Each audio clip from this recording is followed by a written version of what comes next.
একটা নতুন সকাল।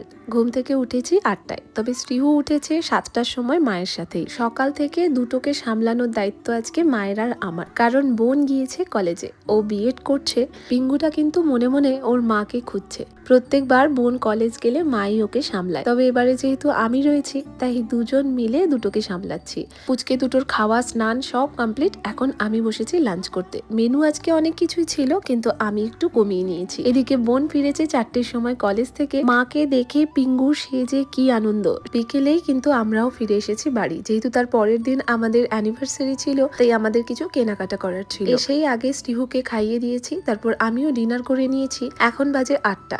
এসেছি এখন সিটি সেন্টার। আমি কিছু ড্রেস কিনবো। আসলে কাল আমাদের কোনো সেলিব্রেশনের কোনো প্ল্যানিং নেই, যেহেতু মা অসুস্থ, তাই ভাবলাম সেলিব্রেশন না হোক, ড্রেস কেনা তো যেতেই পারে। কিনেছি অনেক কিছুই, কিন্তু এখন আর কিছু শেয়ার করতে পারলাম না, কারণ শ্রীহুটার খুব ঘুম পেয়েছে, এখন বাড়ি যাই।